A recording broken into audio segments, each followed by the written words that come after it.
और पहलगाम में हुए आतंकी हमले में 26 लोगों के मारे जाने की खबर है, जिसमें मरने वाले 16 लोगों के नामों की पुष्टि अब हो चुकी है। मृतकों में महाराष्ट्र, गुजरात, हरियाणा, उत्तर प्रदेश के पर्यटक शामिल हैं। उनके नाम भी आ रहे हैं और साथ ही साथ उनके अपने लोगों से संपर्क किया जा रहा है किस तरह से घटना हुई है और जो लोग मारे गए हैं उस बात की सूचना उनके घर वालों को भी दी जा रही है। कल जिस तरह से 26 लोग मारे गए इस आतंकवादी घटना में, उसमें 16 लोगों के नामों की पुष्टि हो चुकी है। मृतकों में महाराष्ट्र, गुजरात, हरियाणा, उत्तर प्रदेश, यहां तक कि विदेशी पर्यटक भी बताए जा रहे हैं जिनके नामों की अब पुष्टि हो चुकी है। 16 कुल ऐसे नाम है और 16 ऐसे लोगों की पहचान कर ली गई है। कौन है, क्या नाम है, कहां से हैं, लेकिन बाकियों की अभी कोशिश की जा रही है कि उनके नाम, उनकी जगह, उनके पते का पता किया जा सके।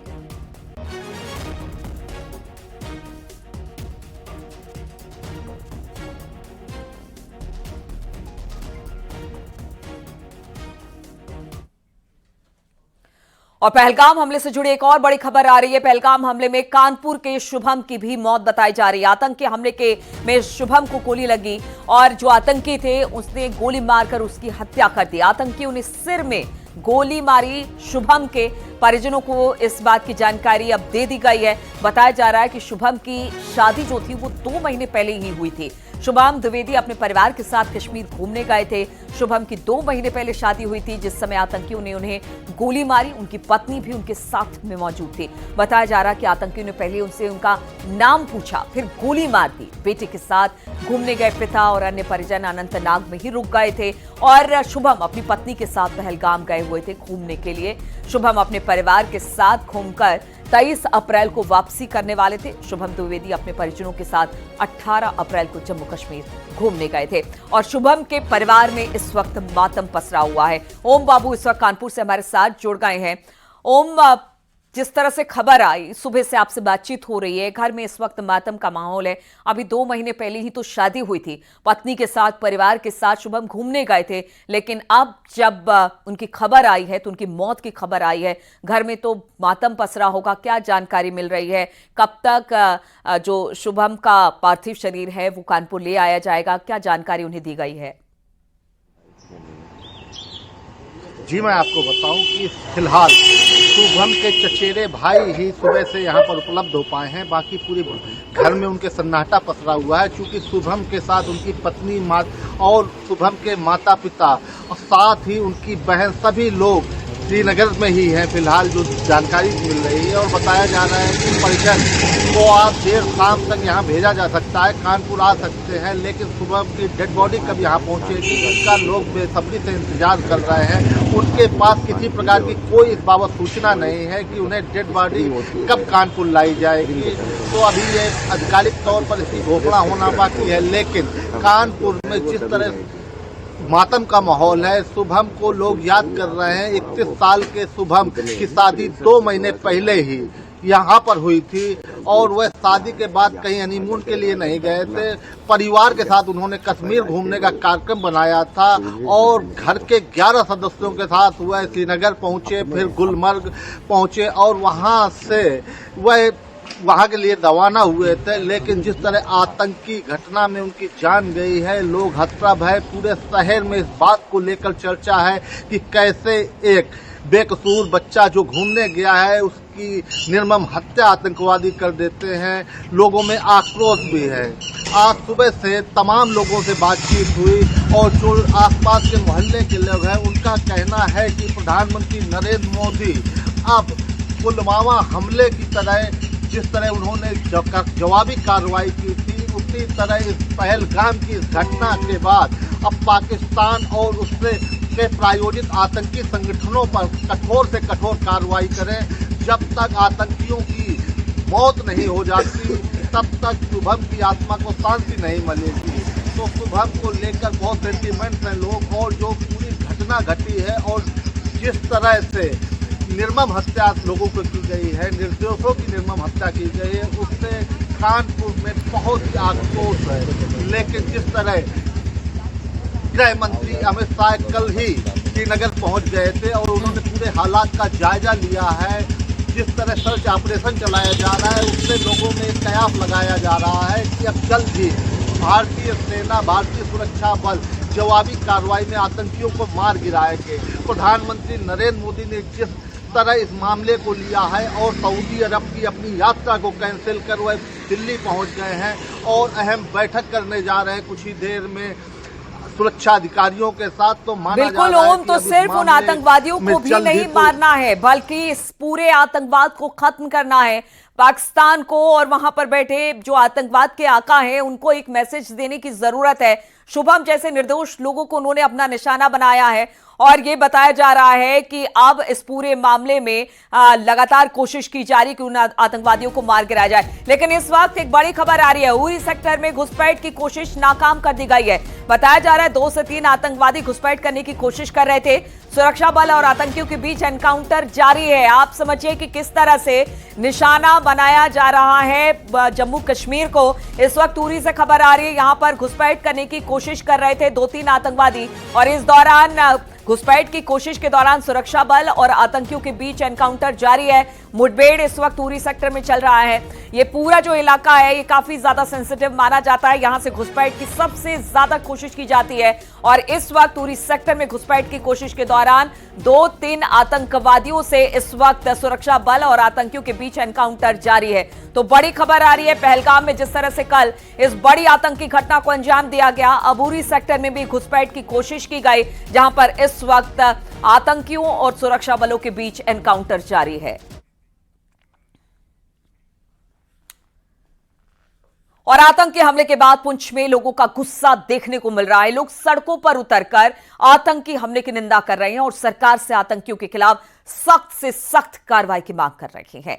तस्वीरें आप देखिए किस तरह से अलग अलग जगहों पर जम्मू कश्मीर के लोग सड़कों पर उतरे हैं। ये पुंछ का इलाका है जहां पर लोग सड़कों पर हैं, आतंकवादी घटना की भर्त्सना कर रहे हैं, निंदा कर रहे हैं और साथ ही ये कह रहे हैं कि सरकार को इसमें कोई ठोस कदम उठाना चाहिए। जितने भी हमारी सिविल सोसाइटीज हैं, जितने भी हमारे धार्मिक संस्थान हैं और जितने भी हमारी एनजीओज हैं, सभी ने सामने आकर के बंद की कॉल दी है। और आज आप देख रहे हैं कि जितना भी पुंछ का ट्रांसपोर्ट है, जितना भी हमारा व्यापारी भाई हैं, सब ने आगे आकर के इस बंद को जो है स्वीकार किया है। उसी के सिलसिले में आज जो है वो पुंछ बंद है और यहाँ की तमाम सिविल सोसाइटी ने, यहाँ के धार्मिक संस्थानों ने जो मिलकर है पुंछ बंद की कॉल दी थी और वो बिल्कुल सक्सेसफुली यहाँ पे अभी आप देख रहे हैं कि ट्रांसपोर्ट बंद है, स्कूल कॉलेजेस बंद है और जो भाईचारा पुंछ के अंदर था वो बरकरार है और उसको मजीद जो है वो फोकियत मिलेगी जब ये लोग मिलकर जो ये प्रोटेस्ट करेंगे। दुनिया में इस समय रोष है कि ये उन कहराना लोगों ने, टेररिस्ट ने, दहशतगर्दों ने ये क्या हरकत किया और उसी का रोष प्रकट करने के लिए कल से लोग यहाँ पे प्रोटेस्ट कर रहे हैं, धरने दे रहे हैं। और आज हमने यहाँ पे बंद की कॉल दी है व्यापार मंडल पुंछ की ओर से। ये जो हमारे ट्रांसपोर्ट भाइयों की ओर से, हमारे स्कूल कॉलेज वगैरह सारे बंद हैं, हमारे जितने भी राजनीतिक धार्मिक संगठन है। और सबसे बड़ी बात है कि यहाँ बिना मजहबों मिले सभी धर्मों के लोग यहाँ पे आए हुए हैं और यहाँ पे उन्होंने प्रोटेस्ट किया। और सबसे बड़ी बात है इस समय पूरा पुंछ इस समय बंद है और हम अपने आदरणीय गृह मंत्री जी से, मोदी जी अपील करते हैं कि जल्द से जल्द इन दहशतगर्दों को कोई परमानेंट इलाज किया जाए। और इस वक्त एक और बड़ी खबर आ रही है पहलगाम हमले से जुड़ी हुई, जहां पर AK-47 का इस्तेमाल आतंकियों ने किया था हमला करने के लिए। सूत्रों के हवाले से खबर है जहां पर पहलगाम हमले में 6 आतंकी शामिल बताए जा रहे हैं। ये तमाम खबरें अब निकलकर सामने आ रही है। इस वक्त जो वहां पर आतंकी हैं उनको ढूंढने का काम किया जा रहा है, सर्च ऑपरेशन चलाया जा रहा है। लेकिन बताया जा रहा है कि AK-47 लेकर वो पहुंचे थे। आतंकियों ने इसी से गोलीबारी की, वहां पर जबरदस्त गोलीबारी वहां पर की जिससे कि 26 लोगों की जान चली गई। पहलगाम हमले में 6 आतंकी शामिल थे। सूत्रों के हवाले से खबर मिल रही है क्योंकि कयास ये लगाए जा रहे थे कि 4 से 5 है, लेकिन अब ये खबर आ रही है कि शायद 6 आतंकी थे जिन्होंने इन पर्यटकों को निशाना बनाया। AK-47 के जरिए इन्होंने ये निशाना बनाया है।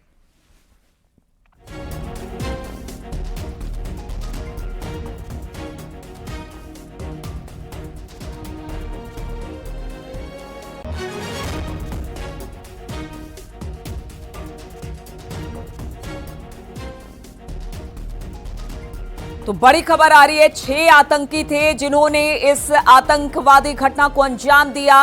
पर्यटकों को निशाना बनाया, AK-47 का सहारा लिया, जहां पर ताबड़तोड़ गोलियां इन पर्यटकों को बरसाई गई है।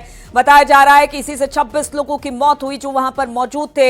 एक एक कर नाम पूछ कर, धर्म पूछ कर मारा गया इनकी तरफ से। बताया जा रहा है कि 6 आतंकी हो सकते हैं। सूत्रों के हवाले से यह खबर आ रही है। अब इन्हीं की तलाश लगातार जारी है। सर्च ऑपरेशन कॉम्बिंग इस वक्त चलाया जा रहा है पहलगाम के उस एरिया में जहां पर ये आतंकवादी छुपे हो सकते हैं। जंगल का इलाका है और वहीं पर यह सर्च ऑपरेशन इस वक्त चलाया जा रहा है।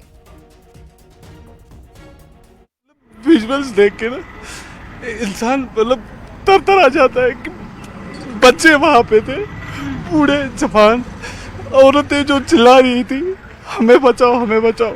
एक वीडियो देखा मैंने जिसमें वो एक बच्ची बोल रही थी पापा पापा पापा। बट क्या कर सकते हैं हम इसके बगैर हम कुछ ना। आप इतने अब जितना भी इसमें इन्वेस्ट किया था कुछ एक बयान ही नहीं हो रहा है मैम, बयान नहीं कर पा रहे। आपको मैं वीडियो शो करता हूँ कल का, मतलब मेरे साथ क्या हालात हुए। आप यहीं के श्रीनगर मैं के लोकल ही हूँ यहाँ का। आपका नाम क्या है? मेरा नाम उमर है।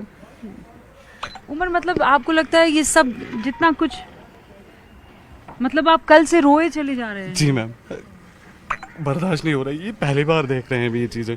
हमने फेस किया है, हमने बहुत सारी चीज़ें फेस की है, बट ऐसा इंसिडेंट हमने कभी लाइफ में नहीं देखा है। मतलब जब यहाँ ऐसे हालात थे, मतलब ऐसा ये ट्रॉमा है हमारे लिए कि आज हम पहली बार ऐसे हालात देख रहे हैं कि आम इंसानों पे जो हमारे मेहमान थे, हम यहाँ अब क्या ही बताएं मैम, अल्फाज बयान नहीं हो रहे। देखिए ये आम कश्मीरी है और आम कश्मीरी के दर्द को भी आपको समझना होगा। वो ये कह रहे हैं कि सब ठीक चल रहा था, हमारे बीच में जितने भी फासले थे वो कम हो रहे थे। लोग और मेहमान के ऊपर इस तरीके से अटैक कर देना, मेहमानों को इस तरीके से मौत के घाट उतार देना, ये कभी किसी ने नहीं सोचा था। तो ये आम कश्मीरी की आवाज है। ये आम कश्मीरी को आप सुन रहे थे जिन्होंने कि कल के इंसिडेंट को अब तक का सबसे भयानक इंसिडेंट बताया। उन्होंने कहा कि हम इतने सालों से जम्मू कश्मीर में बहुत कुछ झेल चुके हैं, लेकिन इस तरह की हरकत इससे पहले कभी नहीं देखने को मिली है, जहां पर औरतों, बच्चों और मासूम पर्यटकों को निशाना बनाया गया है। यह आम कश्मीर है। इस वक्त कश्मीर पूरी तरह से, एक तरह से कह लीजिए कि बंद है, ठप है, और लोग यही डिमांड कर रहे हैं कि